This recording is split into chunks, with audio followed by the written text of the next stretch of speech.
Now, my first guest today has written a deeply personal book about his experiences and identity as a mixed-race American. Cole Brown's father is Black American from the Midwest, and his mother is Black from Ethiopia. As a boy growing up in Philadelphia, Cole lived in a predominantly white world of privileged private schools, high-end cricket clubs, and summers spent in Martha's Vineyard. He calls himself a token, straddling two worlds of white and black, but feeling like an outsider in both. So not surprisingly, he's been on a quest to define his identity in a toxically racist culture. And it's resulted in a brilliantly crafted book titled Greyboy, Finding Blackness in a White World, which has become, not surprisingly, a bestseller. In his review of the book, the entertainment mogul Sean Diddy Combs wrote that Cole Brown presents an honest and sometimes uncomfortable view into the reality of growing up black in white spaces. And the rapper, actress, singer and producer Queen Latifah said that if you've ever struggled with the anxiety and isolation of living between two spaces, then Cole Brown's book is a must-read. And I'm delighted to say that Cole Brown, author of Greyboy, joins me now from New York. Thank you very much indeed for making out the time to talk to us. And I know it's early in the morning, well, early in the day. It's not that early. And so hopefully you're up and sort of running. Thank you very much indeed. And congratulations. What an excellent book you've written there. Thank you so much. It's really a pleasure to be with you. And thank you for making the time. I think the most astonishing part of it all is that you're still in your mid-20s. I mean, how did you get so sage and wise? What a question. I don't know. I think I argue with the premise of the question. I think my mother and sister certainly would argue with the premise of the question. But I started this narrative, this book, when I was quite young. I started writing about 4 years ago when I was 21 and in college. And I think that was necessary to try to adequately reflect on a time in my life when I was really young in high school and attempting to sort of wrestle with those questions of identity that I'm sure we'll talk about. Yes, we certainly will. And in order to kind of progressively get to talk about that, as well as your excellent book, of course, let's just start with your personal story. Just tell us a bit about that. Your father is a Black American from the Midwest. Your mother is an Ethiopian. I wonder if that, to some extent, challenged your sense of identity, growing up in a racially divided country such as America. Yeah, so I have a bit of a mixed up Black identity. I think many people likely do. I had what I now consider to be the privilege of experiencing my Blackness in many different environments. So I was born in Fort Wayne, Indiana, sort of in the middle of the country. I moved to Philadelphia, as you mentioned, when I was quite young. Born to a father's side of my family that is Black American in sort of the traditional sense. All of the soul food and Black music and Black culture that we're familiar with as being Black American.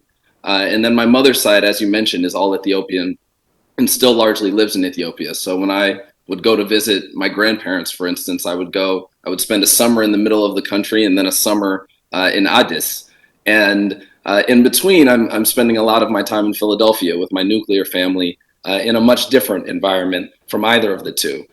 So I think it did add to my identity, but also at times mix up my identity when attempting to understand where I fit in each of those very different spaces. Obviously, Blackness in Ethiopia is a very different thing than it is in West Virginia and Indiana, and obviously than it is in Philly as well. Yes, I mean, that's what's so fascinating, really, about your account and about your own personal history, that extraordinary mix of cultures and, if you like, blood. So would you say that your sense of self was complicated or uncomplicated, at least up to a certain point in your life? I definitely think it was. I think that, for most people growing up, that is probably the case. I think perhaps it was a bit magnified in my case only because I didn't see myself reflected in my immediate environment.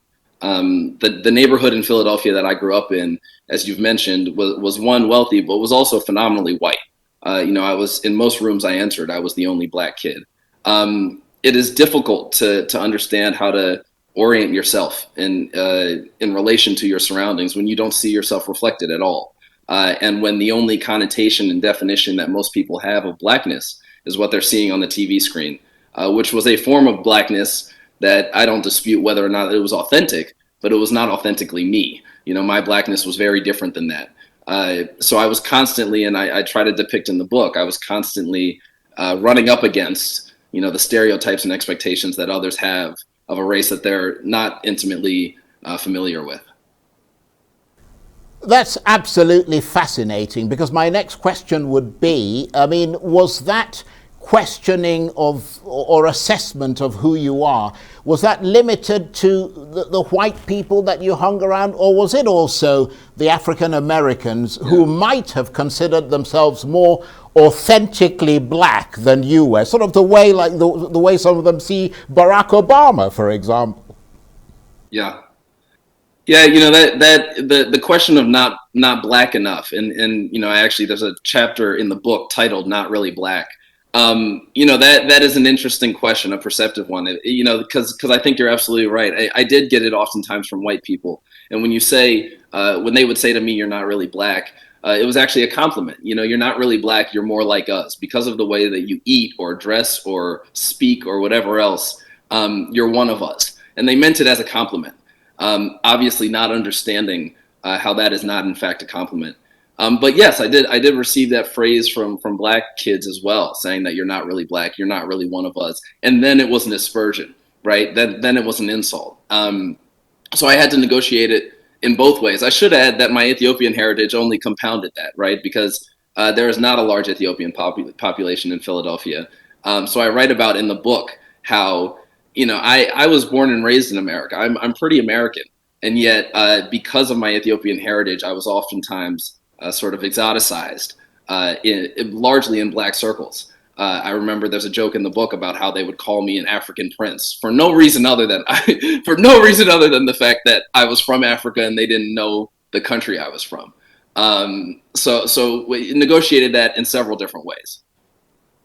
Well, as I said, I'm perhaps using the word a bit liberally, but that's absolutely fascinating stuff, because, I know that a lot of people watching this program at the moment can probably relate to what you're saying. So, what did your parents actually tell you as a child growing up? Because, you have an African-American father with a sort of mixed heritage and a black mother from Ethiopia. What did they encourage you to think of yourself as? What did they tell you that you were? I was fortunate in that regard, because even though sort of my immediate surroundings, once I entered the schoolhouse doors, were not sort of building me up in my blackness, my family most definitely was. So I have two incredibly strong black parents, and they were concerned that my environment wouldn't teach me my own self-worth and the worth of my heritage. So they, at times, probably overcompensated. They created their own curriculum. I write about in the book how both my father and my mother made me read, books by black authors from a very young age, and pretty heavy stuff, autobiography of Malcolm X, autobiography of Frederick Douglass, from a very young age, because they were worried that that was a lesson I wouldn't learn otherwise. Also, our heritage is one that I was taught to be proud of. I have two incredibly strong Ethiopian grandparents who are actually quite involved in the government there and have been for decades and do incredible work there. And I was taught early to value and cherish that heritage, and I still do.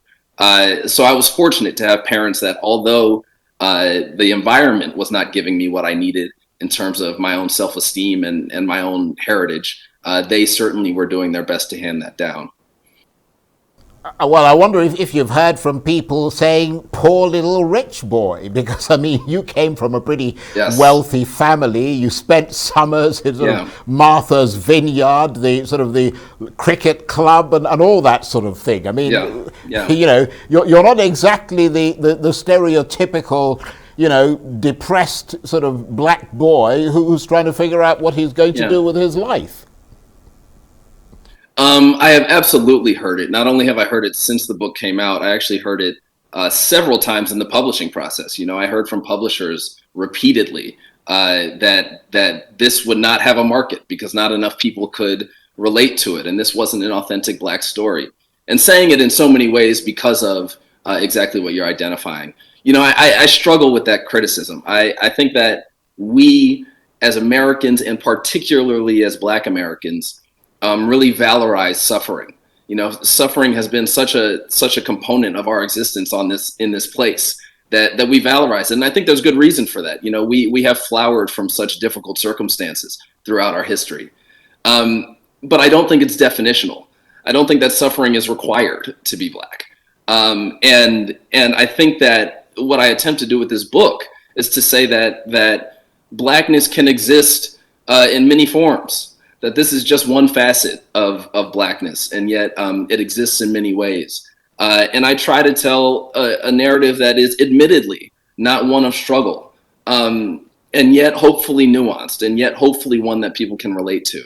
I think that should be allowed. I think that we should, be a bit easier on ourselves in that regard. I think I absolutely agree with your analysis there. And do stay with us, Cole. Would like to talk with you a bit more.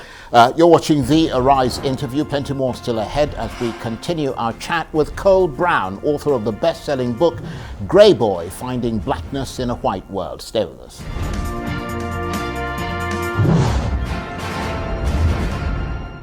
Welcome back to the Arise interview. I'm Charles Aniagolu. Now, my first guest today, Cole Brown, is the author of the best-selling book, Greyboy, Finding Blackness in a White World. And that's a jolly good question, one that's intensified the debate in America about how you find blackness in a white world. The book, of course, is set in America's racially toxic culture.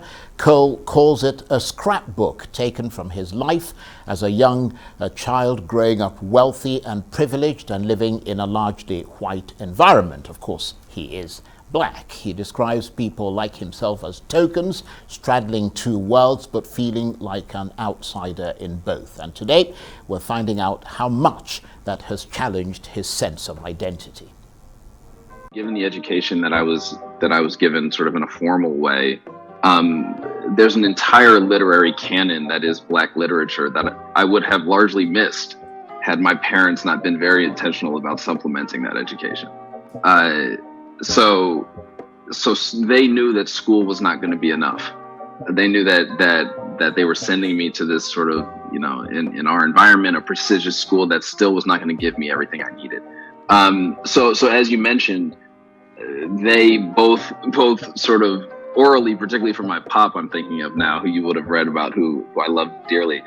Sort of the oral storytelling that I received from him, and then the written storytelling that I received from both of my parents, shaped how I understood we tell our own stories. When I was growing up, I felt as though the people that I grew up around had a very limited view of what Blackness was or could be.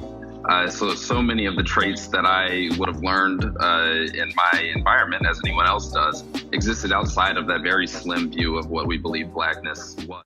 A little bit about Cole Brown talking about himself there. And Mr. Brown, author of the best-selling book, Greyboy, Finding Blackness in a White World, is still with me on the line from New York. Thank you for staying with us. And as you got older, did you realize that you were, obviously you did at some point, but that you were privileged? You had wealthy parents, which was, not the general sort of stereotype about Black people in America. And did that make you want to identify more or less as a Black American? So I didn't have to get older to come to that realization. As I mentioned a moment ago, I spent most of my summers either in West Virginia or in Addis, and then Butajira, which is about 2 hours south of Addis. So I spent summers with family members who would not be classified in sort of the same socioeconomic bracket. So I didn't have to get older to know that my kind of nuclear family were, as I think I put in the book, kind of a flowering branch on a family tree that was still, shaking free from hardship. did that make me want to identify more or less? I don't think that it influenced my view of my own race. It certainly influenced how other people viewed my race. But as I mentioned a moment ago, my parents and my grandparents, all of my elders, inculcated a firm understanding of my own blackness.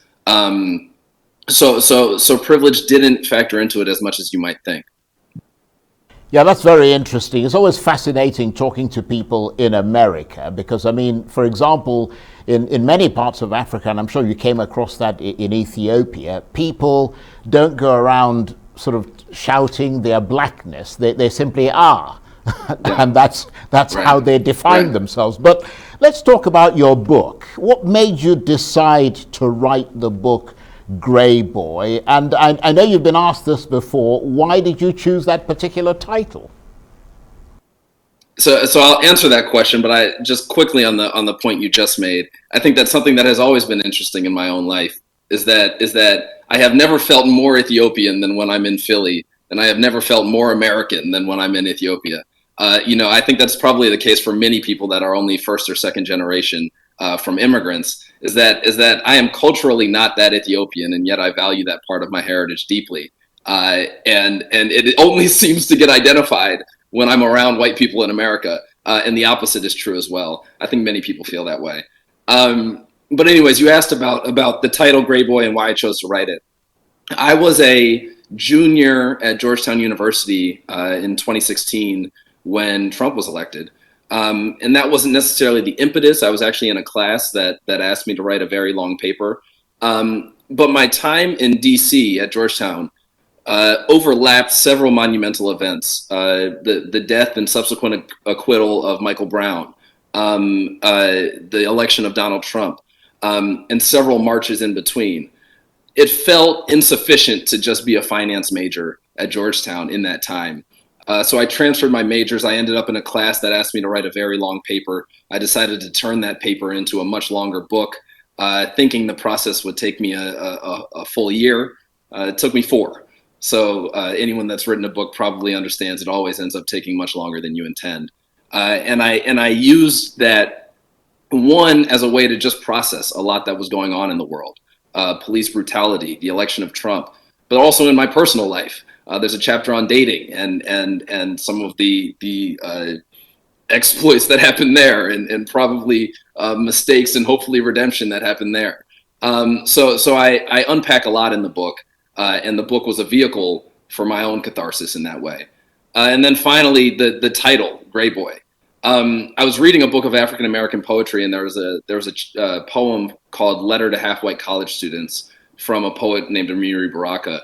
And I'm going to botch the quote, but the quote is something along the lines of, "Are you sure you're not so full of Elizabeth Taylor that Richard Burton is coming out of your ears? Are you sure you are not an imitation Greyboy?" He uses that term as an epithet. I really like the idea of taking that term and turning it on its head as a point of pride for those that even he is qualifying as not quite black enough. Well, that's very interesting indeed. And are you surprised by the sort of attention that the book has received? There's a bit of that is simply just time and place. I was actually living in Australia for all of 2020, and when the book released, obviously, shortly on the back of the murder of George Floyd and several others, I think that there was suddenly an openness to understanding black narratives in a way that there perhaps wasn't only months prior. So a bit of that is that, just the market it was released into and the environment that it was released into.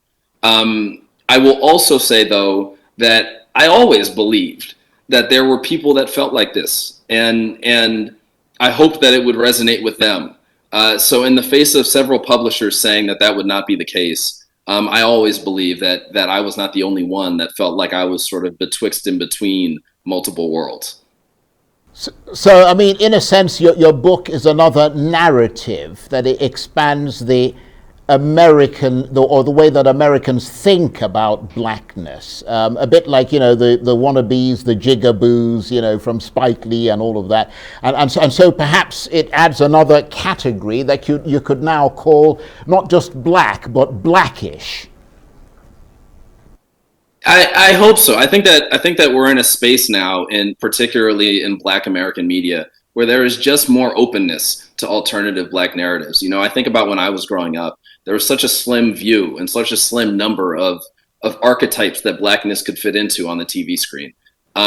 Particularly in the kind of post-Obama years, that is so not the case anymore. There are so many Black creators creating such a diversity of Black narratives, and I just want this to be kind of one extra one that's added to an immaculate list that already exists. You're exactly right, though. I think that this is one that people hopefully, perhaps a small group, but a group identifies with. And I just want that group to see themselves represented, because I didn't feel that I was represented in much of Black popular media when I was growing up. Well, I mean, we've got about 30 seconds before we have to end the chat. You've written this brilliant book that's getting a lot of attention. You're only in your mid-20s. What's next for you? So just yesterday, I finished another book. I co-wrote it with a friend of mine, so hopefully I'll be able to talk about that soon. Not quite yet. And then Greyboy was also picked up as a TV show. So I'm working with ABC Signature and Yara Shahidi, who I saw that you showed a moment ago, to develop a TV show for Greyboy that I'm really excited about, and hopefully more to come on that as well. Cole, thank you very much indeed. Cole Brown, author of the best-selling book, Greyboy, Finding Blackness in a White World.